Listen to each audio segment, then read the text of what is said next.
किताब अध्याय 5 25 वाला लेते हैं। एफिसियो 5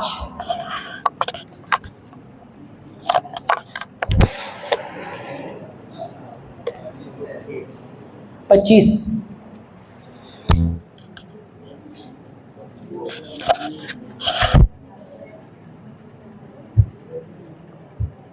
पढ़िए, कोई तो पढ़िए। पतियों अपनी पत्नी को उसी तरह प्यार करो जिस तरह मसीह ने कलीसिया को प्यार किया। उन्होंने उसके लिए अपने को अर्पित किया जिससे वह उसे पवित्र कर सके और वचन तथा जल के स्नान द्वारा शुद्ध कर सके, क्योंकि वह एक ऐसी कलीसिया अपने सामने स्थापित करना चाहते थे जो महिमामय हो, जिसमें न दाग हो, ना झुर्री हो और ना कोई दूसरा दोष। Hallelujah, hallelujah, hallelujah. तो ईश्वर ने यहाँ पर पति को अपने पत्नी से कैसे प्रेम करने को कहा है?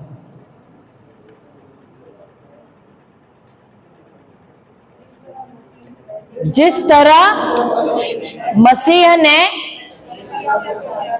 कलीसिया से प्यार किया। क्या प्रभु यीशु की शादी हुई थी यहाँ पर इस पृथ्वी पर? क्या उनकी पत्नी थी? नहीं। लेकिन क्या हम जो कलीसिया है, क्या हम यीशु की दुल्हन है? हाँ या नहीं? हम जो कलीसिया है, हम प्रभु यीशु की दुल्हन है। और हमको शुद्ध करने के लिए, हमको पापों से क्षमा देने के लिए उन्होंने क्या किया? क्या किया? क्रूस पर चढ़ गए, अपना लहू बहाया कि नहीं? और उसी लहू के द्वारा उन्होंने क्या किया? हमारे पापों को धो डाला और हमको पापों से क्षमा दे दिया। हालेलुया। तो क्या जब उन्होंने ये बलिदान दिया तो क्या साबित किया? इसका मतलब क्या है? हाँ, कि वो हमसे बहुत प्रेम करते हैं। Hallelujah, hallelujah. क्या उन्होंने अपनी तरफ देखा? अपनी जान की तरफ, अपनी सुविधाओं की तरफ, अपने दर्द की तरफ? नहीं। अब आदम जो है वो कैसे गिरा? कैसे गिरा? कैसे गिरा? हाँ, आज्ञा का उल्लंघन, आज्ञा का उल्लंघन करके। हालेलुया। और यीशु कैसे जीते? आज्ञा का पालन करते हुए। जब अगर हम जाएं उत्पत्ति का ग्रंथ अध्याय 2:15, वहां जाते दोबारा। उत्पत्ति का ग्रंथ अध्याय 2 वचन 15।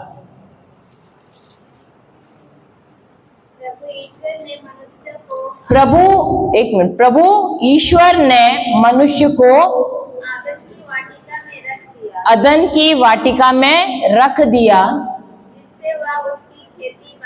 जिससे वह उसकी खेती बाड़ी और देख रेख करता रहे। तो ईश्वर ने क्या स्त्री से जब एवा को बनाया, क्या उससे अधिक महत्व उस वाटिका को दिया? क्या ये बताना चाहते हैं यहाँ पर? क्या ईश्वर यहाँ ये बताना चाहते हैं कि वो अदन की वाटिका एवा से भी ज्यादा महत्वपूर्ण थी? नहीं। तो जब वहां पर वो बता रहे हैं कि उसने मनुष्य को कहाँ रखा? अदन की वाटिका में रखा। किसके लिए? देखरेख करने के लिए और खेती बाड़ी करने के लिए। हालेलुया। तो उन्होंने क्या उसको जिम्मेदारी दी है? दी है। हालेलुया। उसी प्रकार जब उन्होंने स्त्री का निर्माण किया, क्या उन्होंने पुरुष को ये जिम्मेदारी दी है कि वह अपनी पत्नी से प्रेम करे, और ना सिर्फ प्रेम करे परंतु उसकी सुरक्षा भी करे? हाँ या नहीं? तो आदम कहाँ गलत हुआ? क्या आदम गिरा? अवज्ञा तो की, उससे अधिक उसने क्या कहाँ गलती की? हाँ, क्या उसने अपनी पत्नी की सुरक्षा की? कैसे नहीं किया? कैसे नहीं किया?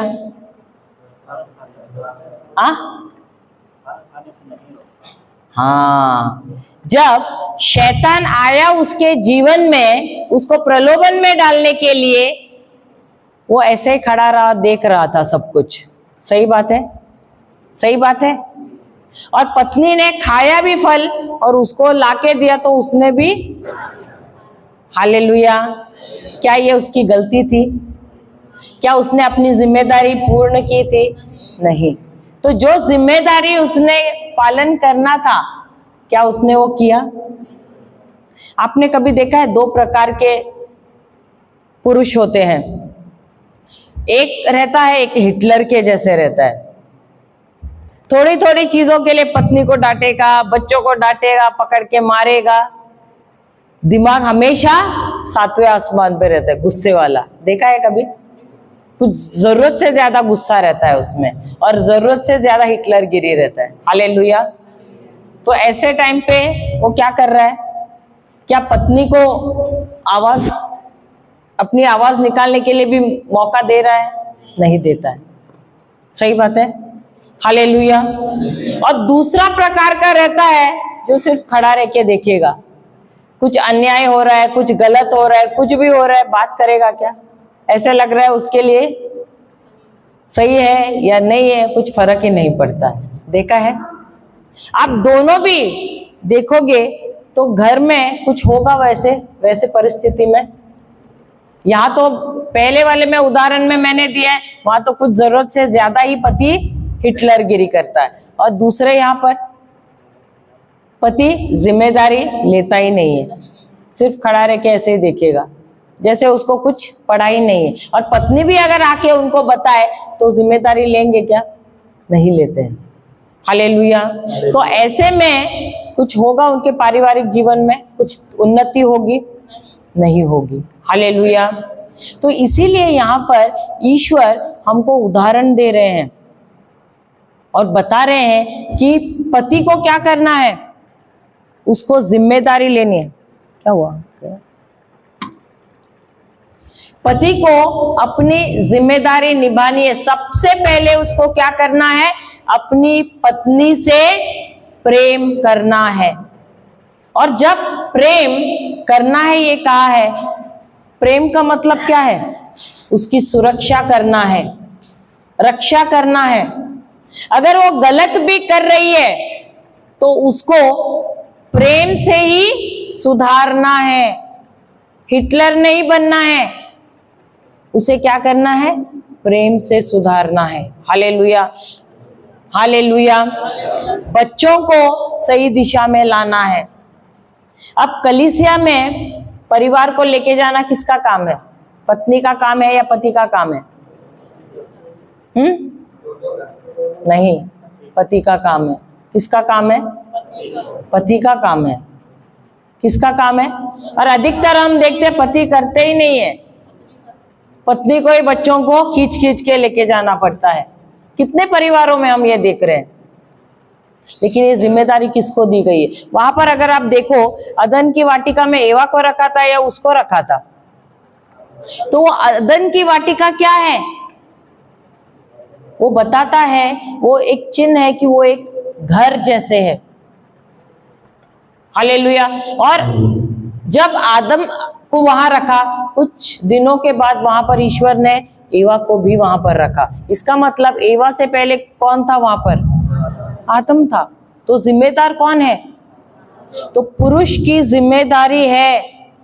हमने अधिकतर देखा है पति पिया हुआ पड़ा रहता है, उसको पड़ा ही नहीं है कि पत्नी क्या कर रही है, बच्चे क्या कर रहे हैं। तो ये सही हो रहा है? नहीं हो रहा है। क्या यीशु ने हमारे लिए ऐसे किया है क्या? वो भी आकर बोले जाने दो, नरक में जा रहे तो जाने दो? या उन्होंने हमसे इतना प्रेम किया? जाते यूहन्ना की किताब अध्याय 3:16, यूहन्ना की किताब अध्याय 3:16,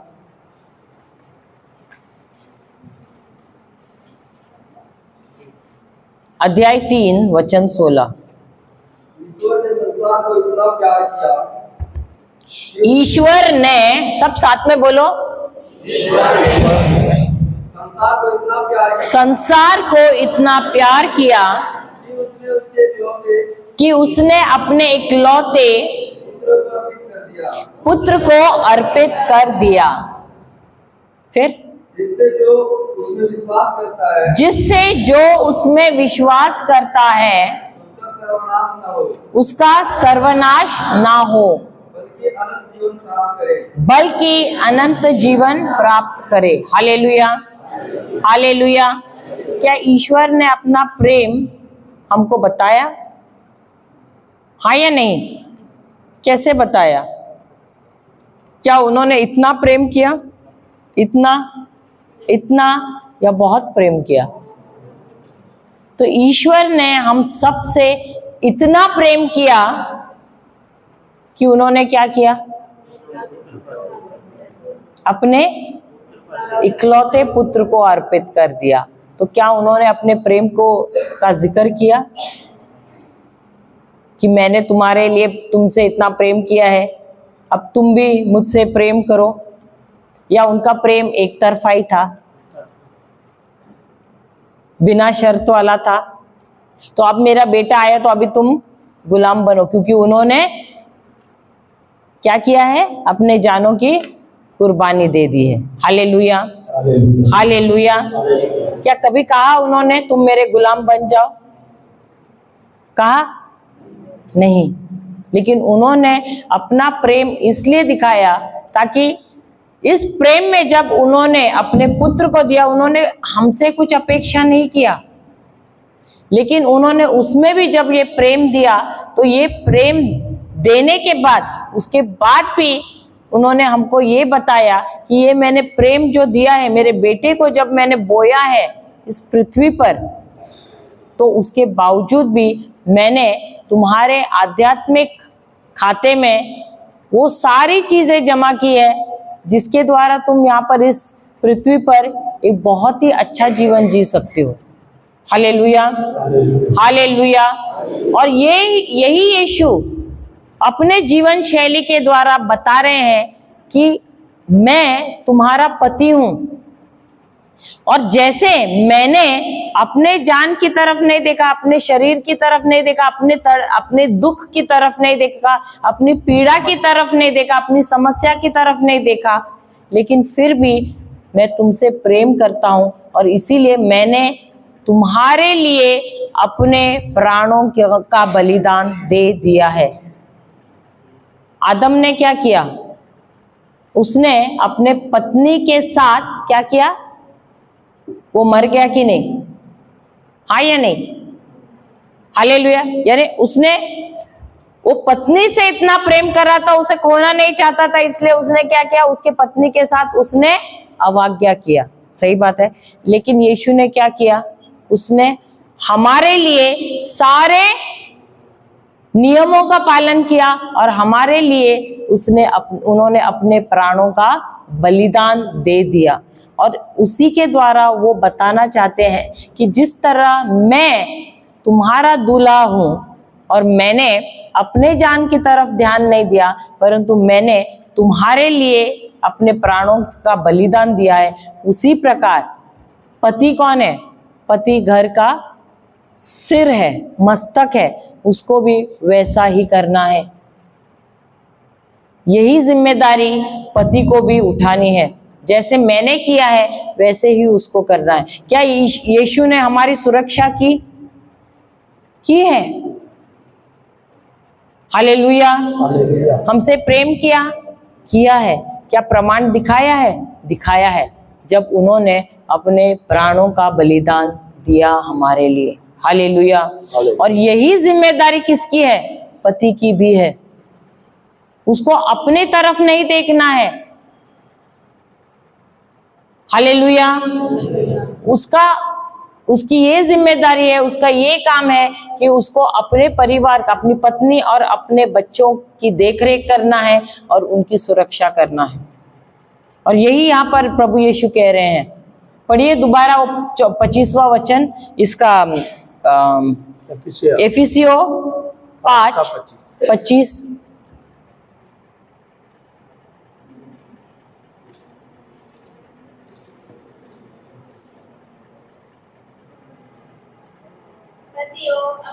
पतियों अपनी पत्नी को उसी तरह प्यार करो जिस तरह मसीह ने कलीसिया को प्यार किया। तो पति और पत्नी दोनों क्या है? एक ही है कि नहीं? एक ही शरीर है कि नहीं? क्या कोई पति अपने शरीर से नफरत करता है? क्या अपने शरीर से घृणा करता है? या अगर शरीर कोई अगर अपने हाथ से कुछ गलती हो गया तो बोलते हैं चलो मैं हाथ को काट देता हूं, ऐसे करता है क्या? हाँ, लेकिन हाथ से गलती भी हुआ, कुछ गिर भी गया या कुछ भी गलत किया है, वो फिर भी अपने हाथ से बहुत प्रेम करता है, उसको काटता नहीं है, उससे नफरत नहीं करता है। वैसे ही वो अपने पूरे शरीर से प्रेम करता है। तो पत्नी कौन है? उसी शरीर का अंग है। कौन है? उसी शरीर का अंग है। तो अगर पत्नी से अगर कभी कुछ गलती भी हुआ तो क्या उसको अपने पत्नी से घृणा करना है, नफरत करना है? नहीं, उसको प्रेम में चलना है, उसको उसे क्षमा करना है, जिस तरह प्रभु यीशु ने हमें क्षमा किया। अब मरने से पहले प्रभु यीशु ने क्या कहा? क्या कहा? प्रभु हे पिता, इन्हें क्षमा करो क्योंकि ये नहीं जानते कि क्या कर रहे हैं। तो क्योंकि वो हमारे दूल्हा है, इसके लिए तो उन्होंने कहा ना, उन्होंने उदाहरण दिया कि नहीं अपने जीवन के द्वारा, कि जैसे मैंने क्षमा किया है, भले मुझे तुम्हारी वजह से बहुत सारा दुख उठाना पड़ा है, बहुत तकलीफ उठानी पड़ी है, अपमान उठाना पड़ा है, कांटों का ताज मिला है, पीठ पे मुझे मारा गया है हंटरों से, पूरा शरीर छलनी हुआ है, हड्डियां मेरी जोड़ों से अलग हो गई है, लेकिन उसके बावजूद भी मैं तुमसे प्रेम करना नहीं बंद करता हूं। और प्रेम क्या है? क्या एक भावना है? क्या प्रेम एक भावना है? हाँ या नहीं? क्या प्रेम एक भावना है कि नहीं? नहीं, प्रेम एक भावना नहीं है, प्रेम एक निर्णय है। क्या है? प्रेम निर्णय है और प्रेम को सीखा जा सकता है। Hallelujah, hallelujah. प्रेम एक निर्णय है और प्रेम को सीखा जा सकता है। हालेलुया। लिखिए, प्रेम, ईश्वरीय प्रेम एक भावना, ईश्वरीय प्रेम एक भावना नहीं है। ईश्वरीय प्रेम एक भावना नहीं है, यह एक निर्णय है। यह एक निर्णय है।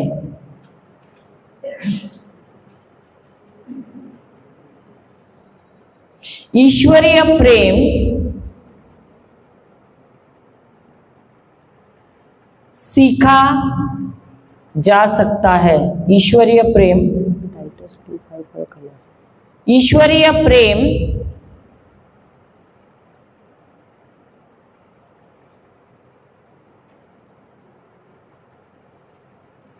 सीखा जा सकता है।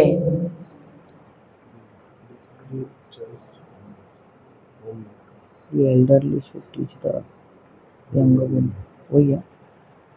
4 है। हालेलुया। ईश्वरीय प्रेम सीखा जा सकता है। हम जाते हैं तीतस की किताब, नए नियम में है, तीतस 2:4।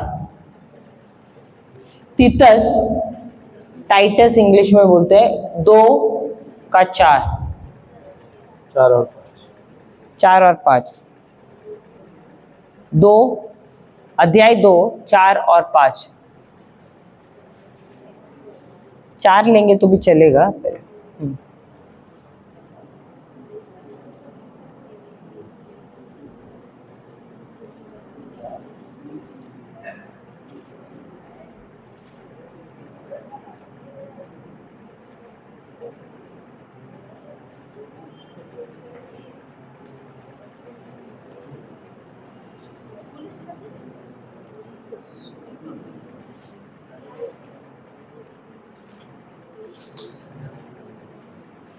मिला क्या नहीं मिला?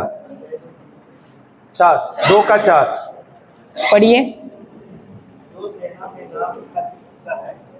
क्या? जो सेना में नहीं, तीतस, तीतस, तीतस टाइटस और तीतस, इंग्लिश में टाइटस। नए नियम में है, देखिए पीछे। हाँ, पढ़िए पढ़िए। हाँ, आपने पढ़ा ना? किसने पढ़ा? तरुण स्त्रियों को ऐसी शिक्षा दें कि वे अपने पति और अपने बच्चों को प्यार करें। तो क्या प्रेम की शिक्षा दी जा सकती है? प्रेम सीख सकते हैं? यहाँ वचन कह रहा है ना कि हम प्रेम करना सीख सकते हैं, और हमको सीखना है। जिस प्रकार बचपन से हमको नफरत करना सिखाया गया है कि नहीं? जब स्कूल जाते थे, अगर किसी बच्चे ने एक मारा तो मम्मी क्या कहती थी? कायर है क्या, मार खा के आया है, जाके 2 चढ़ा, बता तू भी शूरवीर है, तू कायर नहीं है। सिखाया कि नहीं? तो ये नफरत करना, बदला लेना किसने सिखाया है? संसार ने सिखाया कि नहीं? माता पिता ने सिखाया कि नहीं? वैसे ही वचन कहता है कि बड़े बुजुर्गों से हमको क्या सीखना है? प्रेम करना भी सीखना है। Hallelujah, hallelujah. तो प्रेम एक भावना नहीं है, प्रेम भावना नहीं है, प्रेम एक निर्णय है, प्रेम एक आत्मा भी है। हम जाते हैं 2 तीमुथियुस 1:7, देखिए।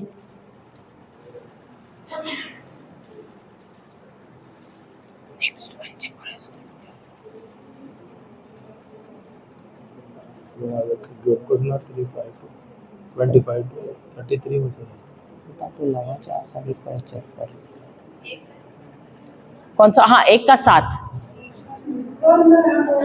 ईश्वर ने हमें भीरुता का नहीं परंतु सामर्थ्य, प्रेम तथा आत्मसंयम का मनोभाव प्रदान किया। आत्मा है, मनोभाव नहीं है, आत्मा। किसी केस में आत्मा लिखा है क्या? का आत्मा प्रदान किया है। हालेलुया। दिया है, मनोभाव ही दिया, लेकिन वो आत्मा है। तो प्रेम क्या है? ईश्वर ने हमें भय का नहीं परंतु कौन सा दिया है? कौन सा आत्मा दिया है? सामर्थ्य का, प्रेम का और आत्म संयम का आत्मा दिया है। तो प्रेम क्या है? प्रेम एक आत्मा है, और यह आत्मा किससे आया है? ईश्वर से आया है। हालेलुया। प्रेम क्या है? प्रेम आत्मा का फल भी है। क्या है? हम जाते हैं गलातिया 5:22, देखिए।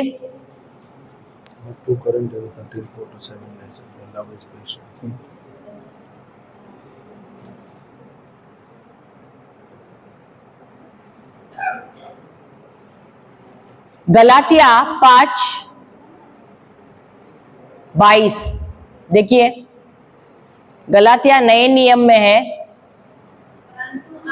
परंतु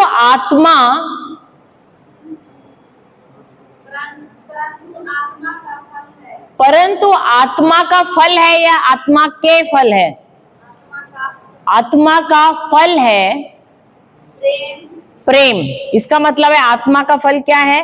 प्रेम है। एक ही फल है, लेकिन उस फल के अंदर आप लोग कितने लोगों ने संतरा या मौसम्बी खाया है? खाया है कि नहीं? खाया है। तो प्रेम उस संतरा के जैसे है या मौसम्बी के जैसे, प्रेम आत्मा का फल। लेकिन जब आप मौसम्बी उसका छिलका निकालते हो, उसके अंदर क्या पाते हो? अलग अलग भाग देखते हो कि नहीं? तो प्रेम वैसा ही एक फल है जिसके अंदर उसके आगे क्या लिखा है? आनंद, शांति, सहनशीलता, मिलनसारी, दयालुता, ईमानदारी, भलाई। हाँ, 23 वाला भी पढ़ना। सौम्यता और संयम, इनके विरुद्ध कोई नियम नहीं है। हालेलुया। तो प्रेम क्या है? प्रेम आत्मा का फल भी है। चलो लिखिए, प्रेम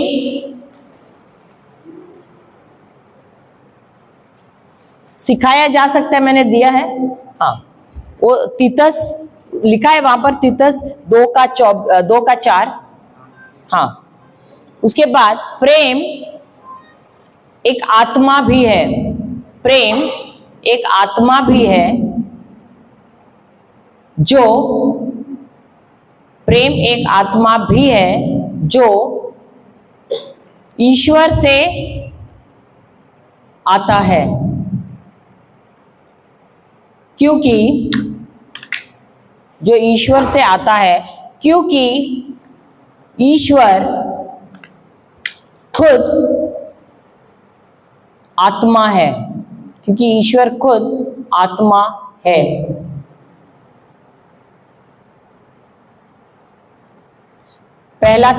दूसरा तिमोथियो लिखो ब्रैकेट में, ये वहां से है, दूसरा तिमोथियो 1:7।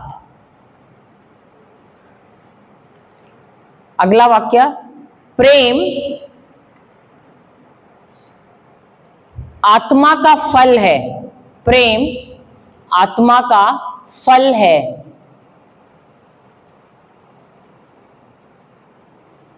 प्रेम आत्मा का फल है। गलातिया 5:22।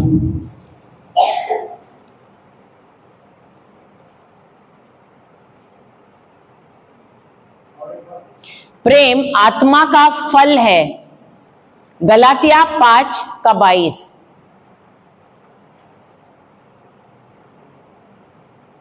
हम जाते हैं पहला कुरिन्थियो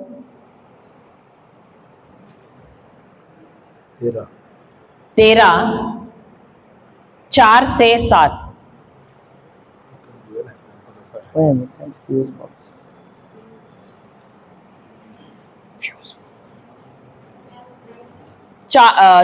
पहला कुरिन्थियो 13:4-7।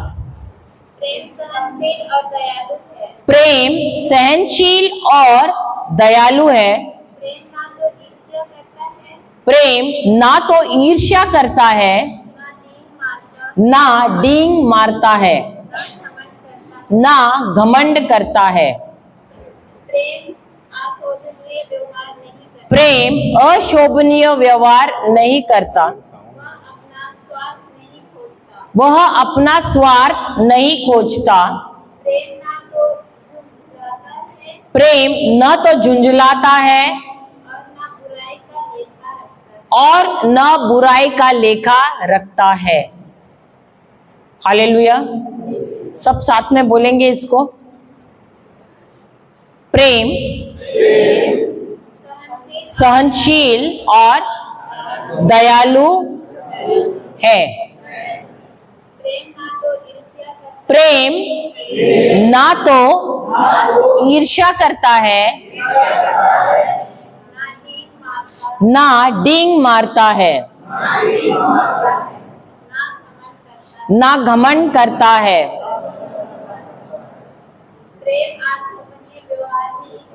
प्रेम अशोभनीय व्यवहार नहीं करता,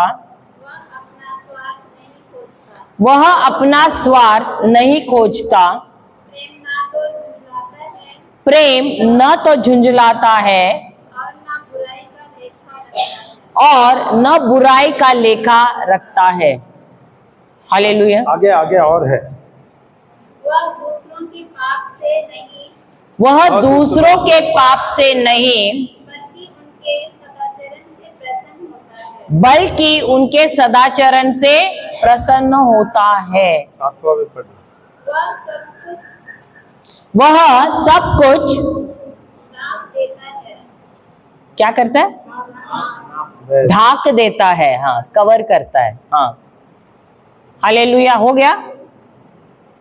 सब कुछ पर विश्वास करता है, सब कुछ की आशा करता और सब कुछ सहन लेता है। हालेलुया।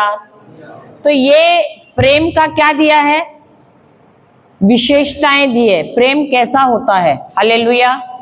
अभी आपके जीवन में कभी ऐसा हुआ है, घर पे फ्यूज उड़ा है कभी?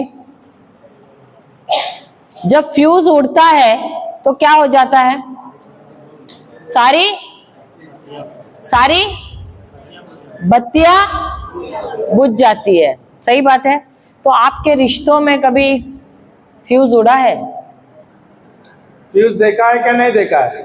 अभी नया फ्यूज तो अलग आता है, पहले जो पुराने जो फ्यूज है उसको किससे जोड़ा रहता है? पतला सा तार है क्या मोटा तार है? पतला, एकदम पतला होता है। क्यों मोटा नहीं डालता है? वो फ्यूज ऑफ ही नहीं होगा। सही क्या नहीं? तो ऑफ नहीं होगा तो पूरा वायर जल जाएगा। इसलिए जो फ्यूज है उसमें से पतली सी तार रहती, जुड़ी रहती। हालेलुया। तो आपने कभी फ्यूज देखा है? अगर कोई जहां पर अगर जो जंक्शन में कुछ शॉर्ट सर्किट होता है तो क्या हो जाता है? सबसे पहले क्या जाता है? फ्यूज उड़ जाता है। सही क्या नहीं? तो हमारे जीवन में कभी फ्यूज उड़ता है क्या नहीं? कभी कभी उड़ता है, साल में एक बार।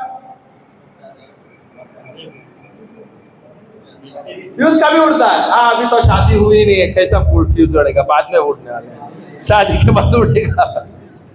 शादी से पहले फ्यूज नहीं, वो प्रेम का फ्यूज है। हालेलुया। सब कुछ नजरअंदाज, सब कुछ, हाँ, सब दिखने के बाद भी बोले ना आंखें बंद रखते हैं। Hallelujah, hallelujah. तो उस समय प्रेम अंधा होता है। तो हमारे जीवन में फ्यूज कैसा उड़ता है? फ्यूज उड़ता है कि नहीं उड़ता है? तो वो फ्यूज को कैसे जोड़ते हैं आप लोग? वहां पर पतली सी तार है, वो प्रेम का तार है। आपके पास क्या है? कौन सा तार है? पतली है क्या मोटी? अक्षमा की, हाँ, पतली वाली प्रेम की तार। सही है क्या नहीं? तो हमें जुड़ना चाहिए क्या नहीं? प्रेम से जुड़ना चाहिए क्या नहीं? अभी प्रेम कौन है? ईश्वर प्रेम है। हम कौन है? हम ईश्वर के बच्चे हैं क्या नहीं? तो अगर ईश्वर प्रेम है, हम कौन है? उनके बच्चे। तो हम कौन है? हम, अरे जवाब ही नहीं दे रहे यार, क्या बात हुई? ईश्वर कौन है? प्रेम है। हम कौन है? उसके बच्चे। तो हम कौन है? प्रेम है। तो हमारे अंदर क्या रहना चाहिए? प्रेम रहना चाहिए।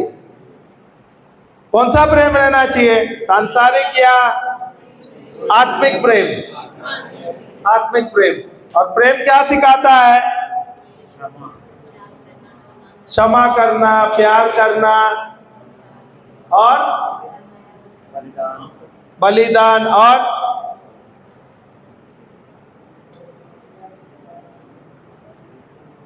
अरे यहां पे दिया है ना, तो यही पढ़ो ना। अभी सब साथ में पढ़ेंगे, पीछे से पढ़ लेना थोड़ा और सब साथ में बोलेंगे। और वो बोलो प्रेम के जगह पे मैं लिख देना, क्योंकि मैं प्रेम हूं ना, मैं प्रेम हूं क्या नहीं? ओके, प्रेम के जगह पे ना आप मैं लिखना और वो को बोलते रहना, पीछे से बोलो और सब दोहराएंगे। बाइबल से वही वो 1 कोरिन्थिया 13:4-7 प्रेम के जगह पे मुझे डाल देना है। मैं सहनशील हूं। पढ़ो। होगा क्या नहीं होगा? या आप प्रेम है तो प्रेम के जगह पे आप बोल सकते हैं प्रेम सहनशील।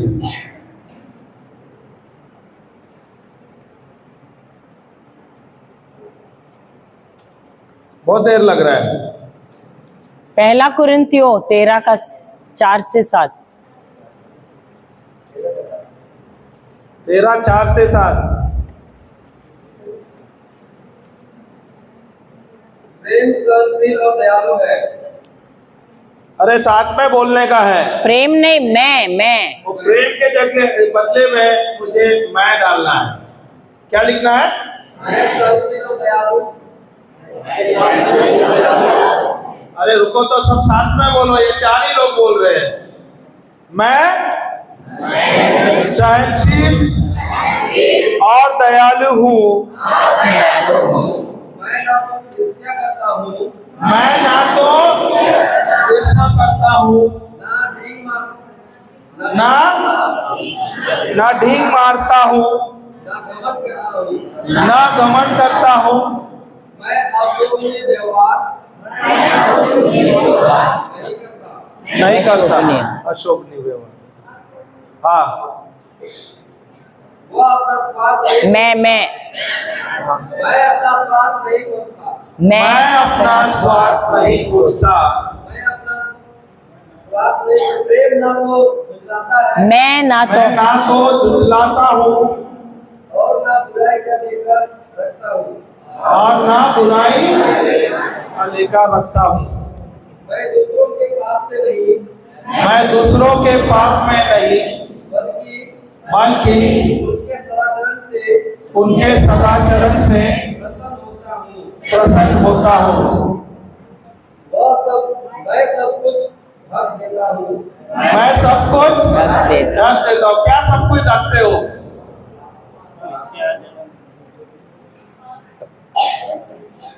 हालेलुया। गलतियां। जो गलत है ढक देना है क्या नहीं? हम एक दूसरे की गलती क्या दूसरों के सामने लाते हैं? अभी उदाहरण मैं देती हूँ।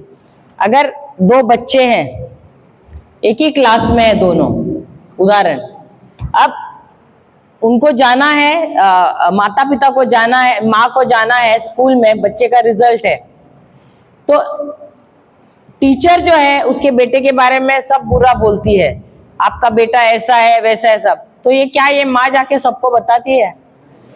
क्या ढक के रखती है? लेकिन वही माँ, अब ऐसे होता है उसके बच्चे के बारे में अच्छा बोला है और पड़ोसी अपने बच्चे को लेकर आ गई है और उसके साथ उसका अनबन था। अब जब टीचर बोल रही है उस पड़ोसन के बच्चे के बारे में, अरे आपका बेटा बड़ा शरारती है, उसको तो 0 मिला है, ऐसे सब बोलती है, तो क्या ये माँ जाकर उस बच्चे के बारे में सबको बता देगी? नहीं बताएगी। पड़ोसी के बच्चे के बारे में नहीं बताएगी। अपने बच्चों का बुरा नहीं बोली, अपने बच्चे का बोलेगी या ढक के रखेगी। लेकिन दूसरों के बच्चे का जो अधिकतर जो जिसके साथ उसका पहले झगड़ा हो गया है, अनबन हो गई है, क्या उसके बच्चे के बारे में बोलेगी? वो तो जा जाके सबको खोल खोल के बता देगी। क्यों बोलेगी? क्योंकि वो अभी भी उसको अक्षमा किया हुआ है, उसको अभी भी उससे नफरत है। लेकिन अगर वो सचमुच उससे प्रेम करती तो वो जाके बोलती थी क्या? नहीं बोलती थी। वैसे ही शादीशुदा जीवन में भी पति पत्नी, अक्सर ऐसे होता है कि पत्नी ने कुछ गलती किया, क्या पति बोलता है जाके खोल खोल के? कभी कभी होता है, अरे मम्मी देखो उसने ऐसा आज किया। बोलना चाहिए क्या? या पत्नी जाके अपने पति के बारे में अपने मायके में जाके बोलेगी, अरे पता है मम्मी ऐसे किया है, पापा देखो ऐसे किया, बोलते हैं क्या? बोलते हैं, इसलिए तो दरार आ जाता है। तो क्या ये ईश्वरीय प्रेम है? क्या ये गलतियां, एक दूसरे गलती आके दूसरों को बोलना चाहिए? नहीं बोलना चाहिए। आप एक दूसरे की गलती आप सुलझ देना चाहिए आप आपस में, सही कि नहीं? और हम क्या करते हैं, अक्सर हम क्या करते हैं, एक दूसरे की कमियां निकालते हैं और दूसरों को बोलते हैं। उससे क्या होता है? दरार हो जाती है, दरार होता है क्या नहीं होता? अनबन हो जाती है और दोनों के बीच में फासले भी हो जाते हैं। Hallelujah, hallelujah. अब ये जो प्रेम का तार या प्रेम का फ्यूज कब उड़ता है? नहीं, इन्होंने अभी तक अनुभव किया नहीं, तो तू मत बोलना है। शादी होने के बाद ही होगा। ऐसा है क्या? फ्यूज अभी नहीं उड़ता है? शादी से पहले नहीं उड़ता? उड़ता है। अभी ऐसे हुआ, फोन लगा यार, बज रहा है, उठा ही नहीं रही है, 10 बार फोन किया, उठाया नहीं, क्या होता है? क्या होता है? क्या होता है? या समझो बुलाया मिलने के लिए, लेकिन 2 घंटे हुए आई नहीं, और जैसे ही आ गई फिर क्या होता है? यहाँ पर नहीं आता। मुझे पता है झारखंड के लोग बहुत ही शांत स्वभाव के हैं, उनका फ्यूज बिल्कुल फ्यूज ही नहीं है। फ्यूज है ना? किससे जुड़ा है? तार किसका है? प्रेम का है क्या गुस्से का? गुस्से का तार है। तो ये जो है फ्यूज कब उड़ता है? कब? कब?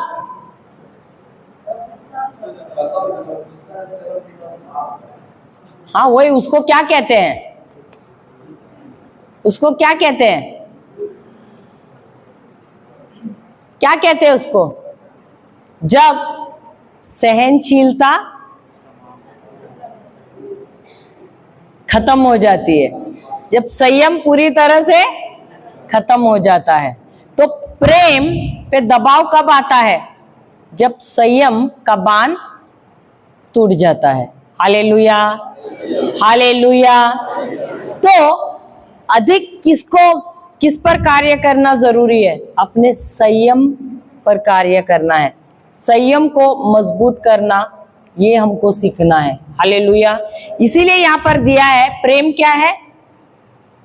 दिया है ना वहां पर, 1 कुरिन्थियों 13 का 4 क्या कहता है? प्रेम क्या है? सहनशील है। तो आप अपनी सहनशीलता कब बताते हो? अगर कोई भी चीज आपके विपरीत आ रहा है। आपने कभी रबर बैंड देखा है? उसको खींचते जाओ, खींचते जाओ, खींचते जाओ, एक ऐसा समय आता है, इतना दूर तक जाता है कि फिर और वो नहीं तान सकते, और क्या हो जाता है? रबर बैंड टूट जाता है। तो संयम भी वैसा ही होता है। आप रुकते हो, अरे आप संयम में रहते हो, लेकिन फिर एक समय ऐसे आता है कि आप बोलते हो अभी मैं नहीं सहन कर सकती हूँ, और फिर क्या हो जाता है? संयम का बांध पूरी तरह से, और आपका फ्यूज, हालेलुया, हालेलुया। तो ये जो आपस में रिश्ते में फ्यूज उड़ना अच्छा है क्या? तो इसीलिए यहाँ पर वचन सबसे पहले किसका इस्तेमाल किया है? प्रेम कैसा है, उसकी विशेषता क्या है? कैसे पता चलता है कि कोई व्यक्ति संयम में या प्रेम में चल रहा है? जब वो संयम में है।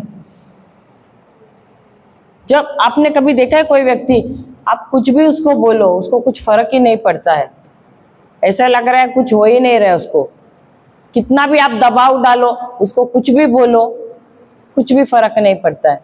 वो व्यक्ति कैसा है? एकदम संयम में। हमारे एक फादर मुंबई में है, कभी कभी ऐसा होता है, वो इतना, हमने देखा है उनको कभी गुस्सा ही नहीं देखा उनके चेहरे पे, इतने ठंडे हैं। अगर ऐसा हुआ उनको जाना है, फ्लाइट भी छूटने वाली है, फिर भी एकदम आराम से रहेंगे। हम कैसे हो गए? जरा ट्रेन थोड़ा सा ऐसा लगा अभी छूटने वाली है, हम तो एकदम पूरे तूफान मचाते हैं कि नहीं? हमने उनको देखा, वो इतना ठंडे हैं। हालेलुया। कभी उनको कोई चीज का गुस्सा आता ही नहीं है, नम्र है। इतने नम्र है, इतने सहनशील है, हम बोल सकते हैं उनको। हालेलुया। उनको रात को आप 12-1 बजे भी फोन करेंगे ना और बोलेंगे आप मेरे घर पे आ जाओ, कि कोई सीरियस है, आप आ जाइए प्रार्थना करने के लिए। उनको कैंसर किलर कहा जाता है। उनका नाम दिया है निकनेम कैंसर किलर, क्योंकि कैंसर का नाश करता है।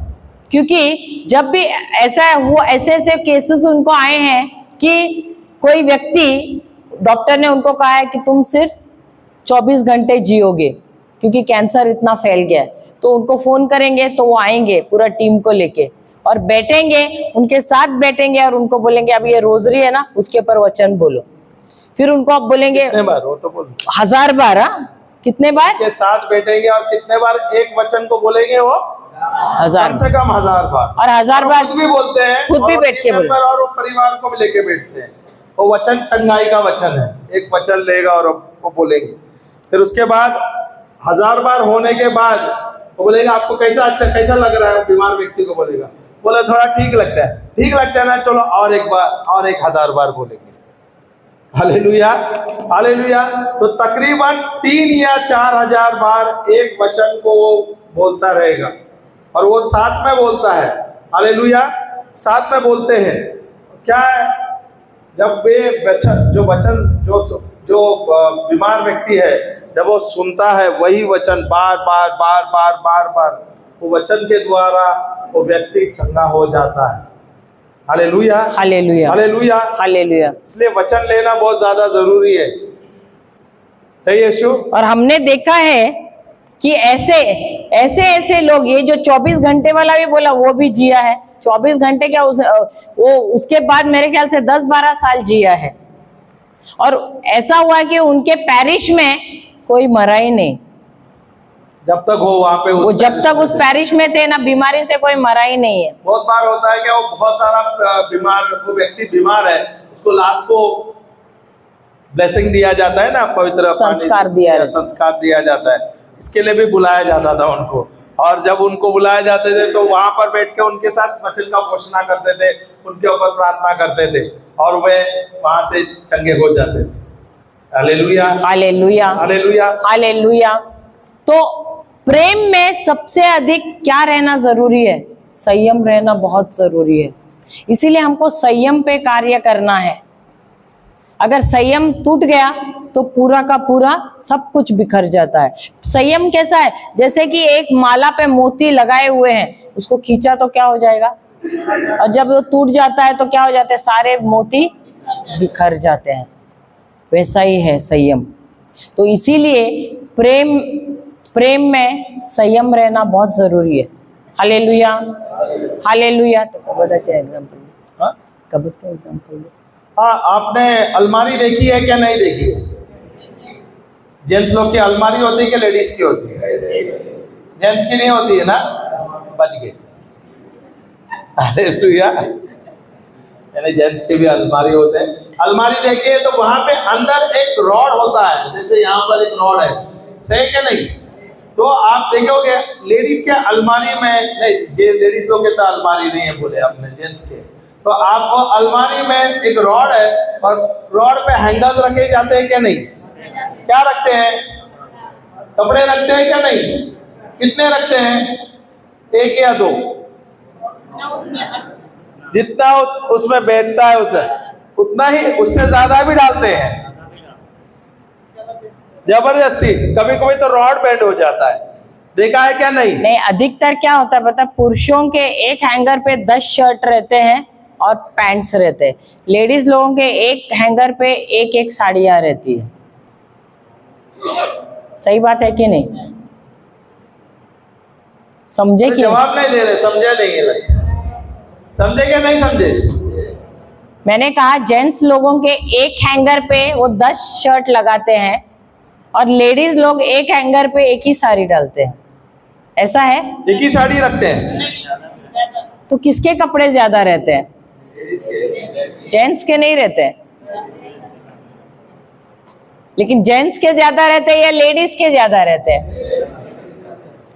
एक हैंगर पे कितनी साड़ियां रहती है? संभाल के बोल दे, पीछे से आवाज आएगा। हाँ, एक हैंगर पे कितनी साड़ियां? एक हैंगर में एक ही साड़ी लगाते हैं, क्या करता ये आपको देखना है, आप एक रखते हैं कि 4 रखते हैं? डालने का तो सब नहीं है।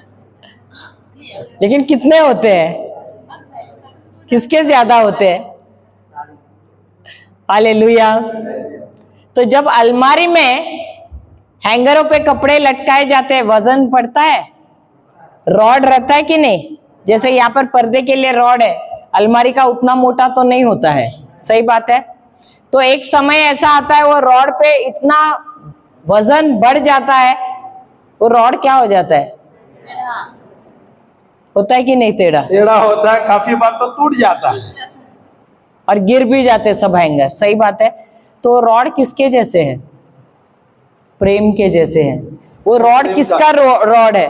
प्रेम का रॉड है। हालेलुया। और उसके ऊपर क्या है? हैंगर कौन से? संयम के हैं, विश्वास के हैं, आनंद का है, शांति का है, भलाई का है, मिलनसार का है। हाँ, तो किसको सही करना जरूरी है? अपने रिश्तों में आपको किसको सही करना जरूरी है? प्रेम को सही करना जरूरी है कि नहीं? वो प्रेम का रॉड जो है उसको सही करना जरूरी है कि नहीं? अगर वो सही नहीं रहा तो क्या होगा? सब बिखरेगा कि नहीं? सब गिरेगा कि नहीं?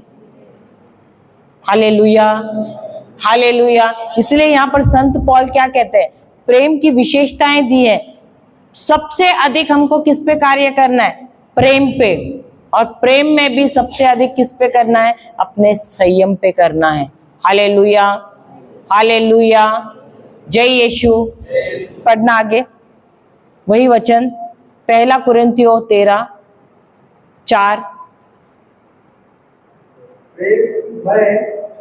मैं सहनशील और साथ में बोलेंगे, फिर से बोल रहा हूँ, क्या बोला है? मैं सहनशील और दयालु हूँ।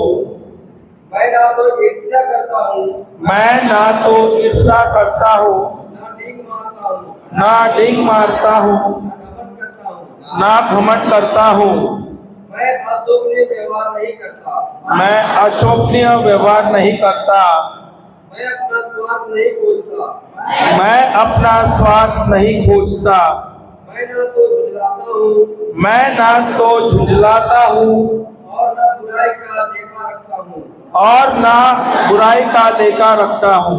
मैं दूसरों के पाप से नहीं, मैं दूसरों के पाप से नहीं, बल्कि उनके सदाचरण से प्रसन्न होता हूँ, बल्कि उनके सदाचरण से प्रसन्न होता हूँ। वह सब कुछ ढक देता है, मैं सब कुछ ढक देता हूँ, मैं सब कुछ ढक देता हूँ, मैं सब कुछ ढक देता हूँ, सब कुछ पर विश्वास करता हूँ, सब कुछ पर विश्वास करता हूँ, सब कुछ की आशा करता, सब कुछ की आशा का काम, और सब कुछ सह लेता हूँ, और सब कुछ सह लेता हूँ। Hallelujah, hallelujah, hallelujah. हालेलुया। तो मुझे आनंद किस पे करना चाहिए? क्या लिखा है? 6ठा वचन में क्या दिया है?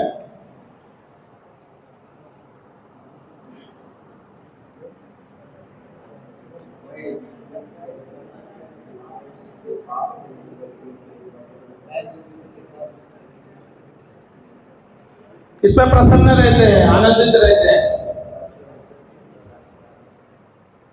मुझे क्या करना चाहिए? दूसरों के पाप पर, दूसरों के क्या बोलता है वो शब्द क्या है?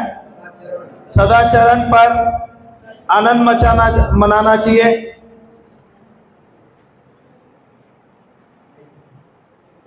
मैं किसके साथ जुड़ा हुआ हूं? ईश्वर के साथ जुड़ा हुआ। तो मैं आनंदित रहना चाहिए कि नहीं? मुझे आनंदित रहना चाहिए कि नहीं रहना चाहिए? पर क्या मैं आनंदित हूं? क्या मैं दूसरों की समस्या पे देख रहा हूं? क्या मैं आनंदित हूं क्योंकि प्रभु मेरे साथ जुड़ा हो?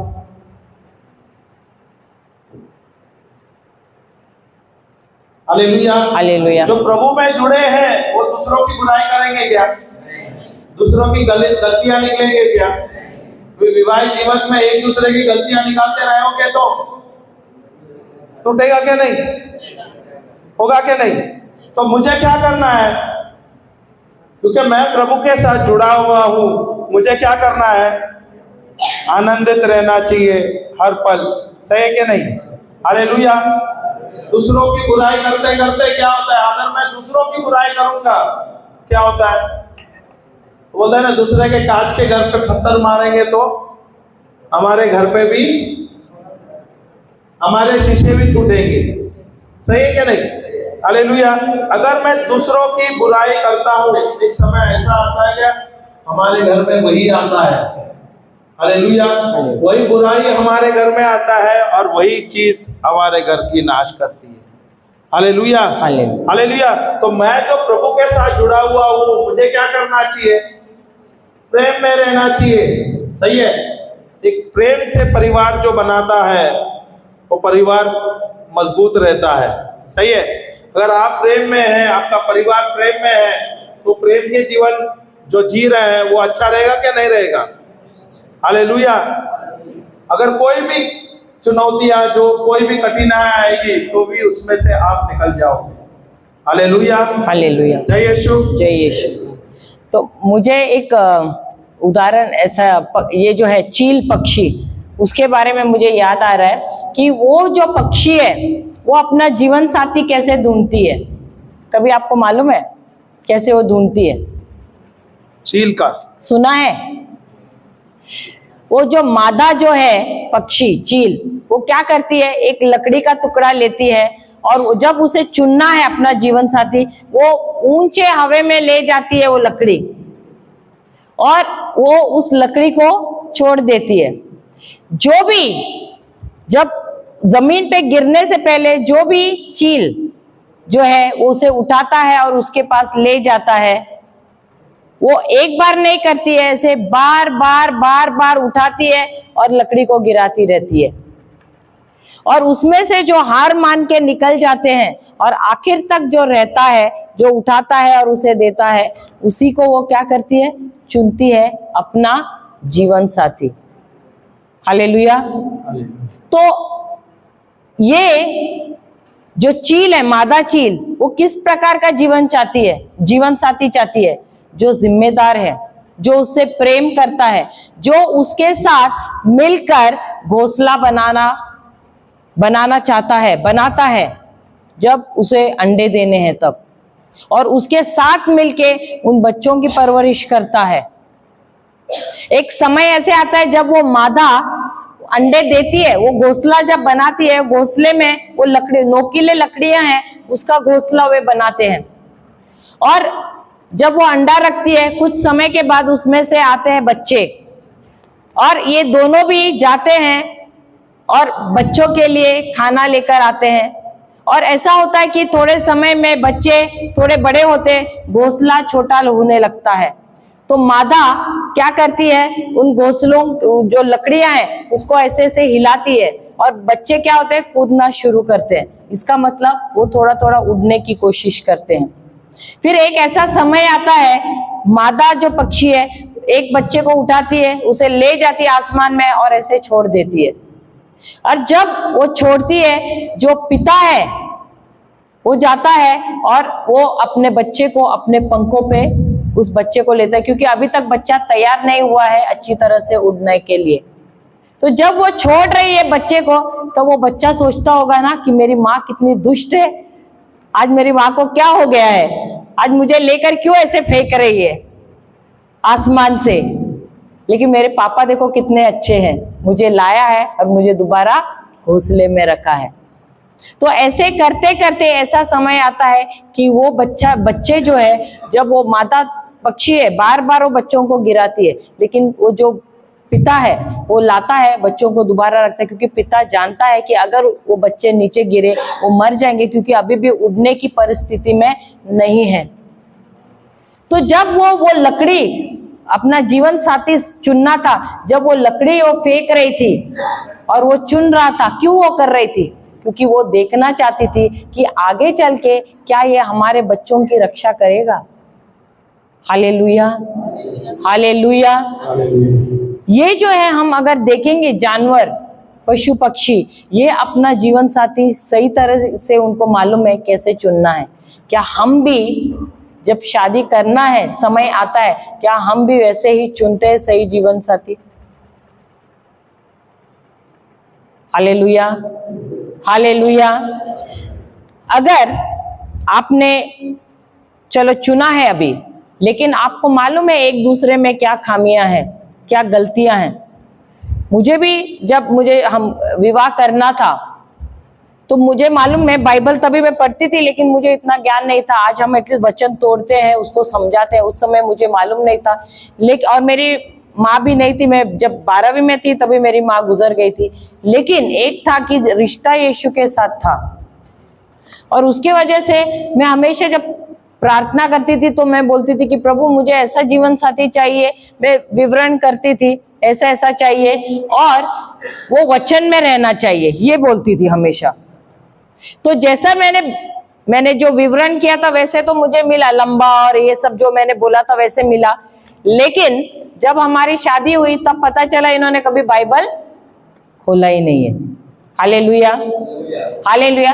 तो जो दर्शन मैंने बनाया था उसके अनुसार एक चीज में खामी थी।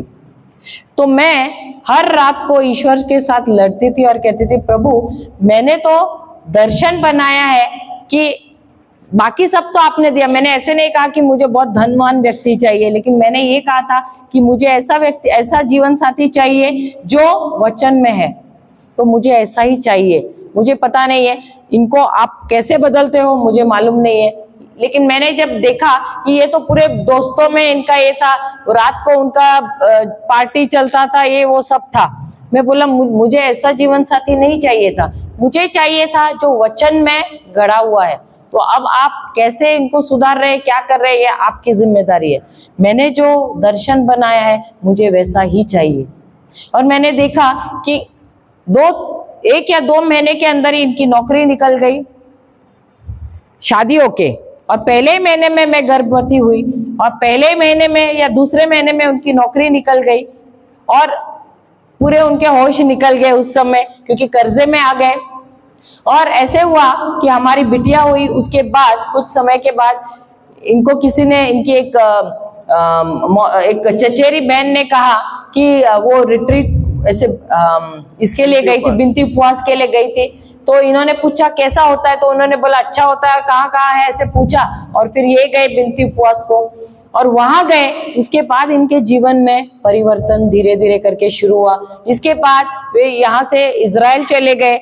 इजराइल में वहां पर भी ईश्वर की का अनुग्रह देखिए, वहां भी उनको ऐसे मिले लोग जो वचन में वो हर मंगलवार या कोई तो दिन वो प्रार्थना ऐसे रखते थे, और उनके बीच में रहकर ये वचन की घोषणा करना, वचन को सीखना, ये सब सीखे वहां पर। फिर वो आए 3-3.5 साल के बाद यहाँ पर, और फिर प्रभु ने हमको एक गुरु दिया जिसके द्वारा हमने वचन सीखना शुरू किया। हालेलुया। तो अगर आपने दर्शन नहीं बनाया है, क्योंकि कोई भी चीज हमारे जीवन में, हम कोई चीज की शुरुआत करते हैं, उदाहरण के तौर पे अगर आपको कहीं जाना है तो क्या आप ऐसे ही निकलते हो, या आप कल्पना करते हो कि मुझे चलो रांची जाना है तो मैं कौन से दिशा में जाऊंगी, क्या मैं बाइक पर जाऊंगी या मैं बस में जाऊंगी या ट्रेन में जाऊंगी, ये कल्पना करते हो कि नहीं, या आप सीधा ऐसे निकल पड़ते हो? कल्पना करते हो कि नहीं? उसी प्रकार जब हमारे जीवन में हम कोई नया कदम उठा रहे हैं, नए संस्कार में जा रहे हैं, तो हमको क्या करना है? हमको भी दर्शन बनाना है। हालेलुया। अब आप शादी कर रहे हो एक दूसरे के साथ, लेकिन क्या आपने कभी सोचा नहीं है कि मुझे किस प्रकार का जीवन साथी चाहिए, या जैसा जो मिला चलो उसके साथ शादी किया, ऐसा है? अगर नहीं आपने दर्शन बनाया है, अभी भी आप दर्शन बना सकते हैं, ताकि प्रभु जो अगर आपके जीवन जो होने वाले जीवन साथी में वो सारी चीजें नहीं है, लेकिन आप जो दर्शन बना रहे, जो आप चाहते हैं वही हो जाए, वैसा ही उसके अंदर परिवर्तन होगा। तो उसके लिए आपको सबसे पहले दर्शन बनाना बहुत जरूरी है। तो हम जाते हैं हबाकुक, ये पुराने नियम में है, हबाकुक की किताब अध्याय 2, लास्ट था आप लोग कहाँ गए थे? नहीं थे, हबाकुक मिशन में नहीं थे आप लोग? की ब्रेक किताब दिया था तो रुकना चाहिए या बता के जाना चाहिए? इससे पूछे, फादर को पूछे। ठीक है, वही बोले यहाँ पर लोग कमी दिख रहा है, क्योंकि हमें भी बताना है यहाँ पे कौन है कोई नहीं है।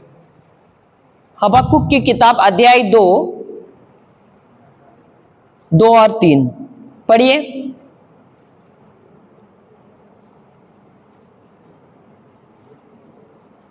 हबाकुक पुराने नियम में आखिर में आता है। हबाकुक 2 और 3।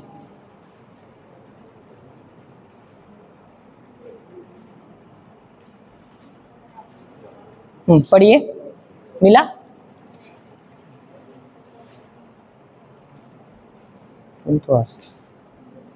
हबाकुक अध्याय 2 वचन 2 और 3।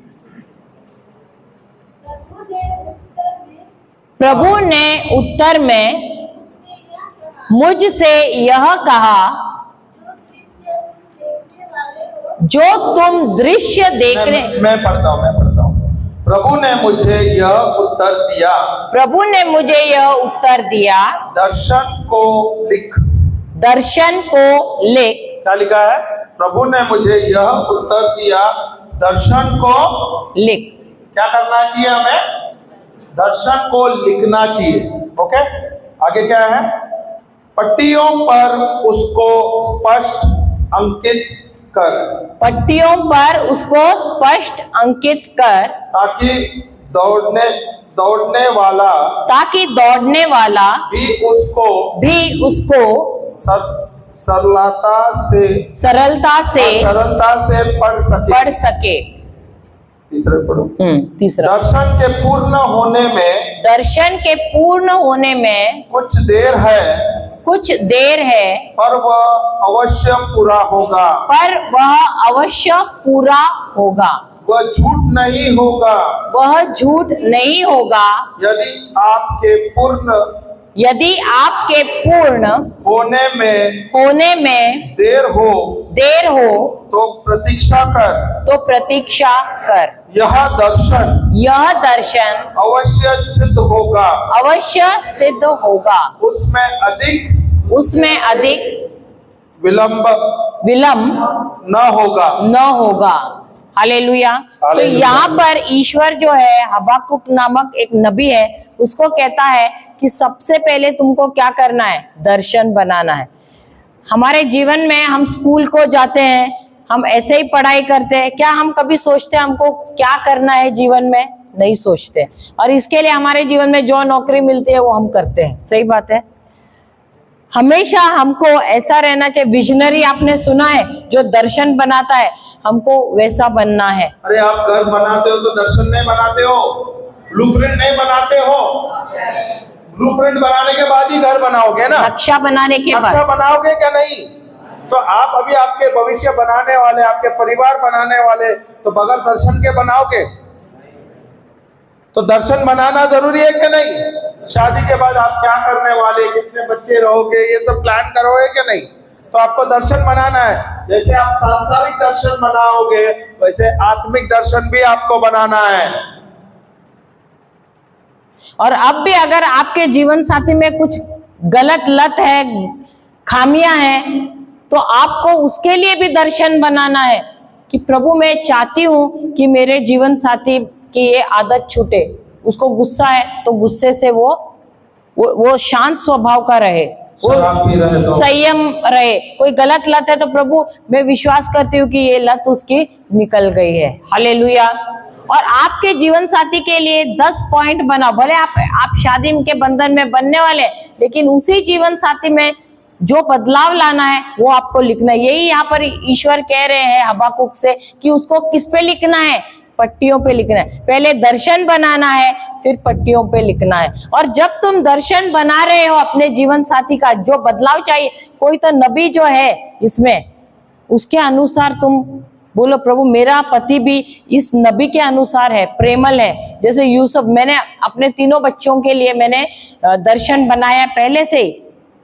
तीनों बेटियां हैं हमारी, तो बड़ी वाली के लिए मैंने बोला प्रभु यूसुफ जो पुराने नियम में है उसके जैसा जीवन साथी, क्योंकि वह बहुत ही बुद्धिमान था, उसके अंदर वो प्रेमल था, क्षमाशील था, और उसके अंदर सर्वश्रेष्ठता की आत्मा थी, जिसके द्वारा जो सपना था राजा का वो उसने क्या किया, उसका खुलासा किया, नम्र था। हालेलुया। तो उसके जैसा जीवन साथी आपने मेरे बड़ी बिटिया के लिए बना, हमारी बड़ी बिटिया के लिए बनाया। दूसरी वाली के लिए दनियाल जैसे बनाया है, क्योंकि वो हर घड़ी आपको खोजता था, आपकी स्तुति आपकी आराधना करता था, और उसके अंदर भी सर्वश्रेष्ठता की आत्मा थी। और भले ही राजा ने उस समय नियम बनाया कि उनके ईश्वर की उपासना करना है, लेकिन वो फिर भी वो डरा नहीं, उसने अपना सिर दूसरे देवताओं के आगे नहीं झुकाया, सिर्फ आपके आगे झुकाया। तो ऐसा जीवन साथी आपने हमारे दूसरी बिटिया के लिए बनाया है। और तीसरी बिटिया के लिए आपने बोअज, वो भी पुराने नियम में, उसके जैसा जीवन साथी बनाया। क्यों? क्योंकि रूत जब उसके खेत में काम करने जाती थी तो उसने उसका गलत फायदा नहीं उठाया, और वो प्रेमल व्यक्ति था जिसने उसको अपनाया। Hallelujah, hallelujah. तो मैंने पहले से ही दर्शन बनाया अपने तीनों बच्चों के लिए। तो आपको भी अपने जीवन साथी जो है आपके साथ, लेकिन उसके अंदर खामियां, एक दूसरे में आप देखोगे तो आपको खामियां नजर आएंगी, लेकिन जब आप दर्शन बनाओगे और बोलोगे प्रभु ये बाइबल में ये जो माता मरियम है उसके जैसे मुझे पत्नी चाहिए। क्यों? क्योंकि उसने अपना जीवन आपके लिए समर्पित किया, उसने अपने परिवार को, अपने बच्चों को, बच्चे को उसने बहुत अच्छी तरह से देख रेख किया, उसने उसको ईश्वर के आपके बारे में ज्ञान दिया।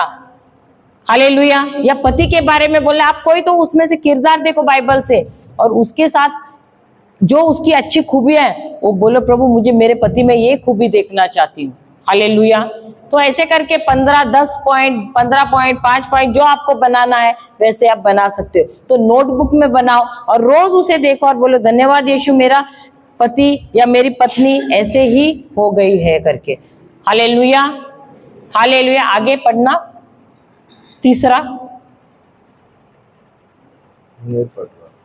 हाँ, उसमें क्या दिया है कि ये जो तुमने लिखा है, ये जो दर्शन बना के तुमने जो लिखा है, जब तुम रोज उसे देखोगे तो और उसमें विश्वास करोगे और उसकी घोषणा करोगे तो ये तुम देखोगे तुम्हारे जीवन में होते हुए। दर्शन के पूर्ण होने में कुछ देर है, भले उसमें विलंब होगा, भले देर होगा, पर वह अवश्य पूरा होगा, लेकिन वो तुम्हारे जीवन में अवश्य होगा। वह झूठ नहीं होगी, वह झूठ नहीं होगी।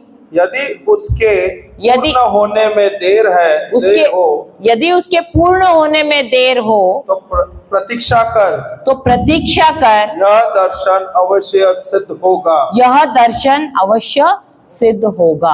Hallelujah, hallelujah, hallelujah, hallelujah. अगर आप में से किसी को दिलचस्पी है दर्शन बनाना है ताकि आपका जीवन साथी में बदलाव आए, क्योंकि आप लोग नए संस्कार में जा रहे हैं, तो आप ऐसे दर्शन बना सकते हैं। रोज उसको देखकर, पढ़कर आप उसकी घोषणा कर सकते हैं और विश्वास से बोल सकते हैं धन्यवाद यीशु, मेरा जीवन साथी ऐसा हो गया है। Hallelujah, hallelujah.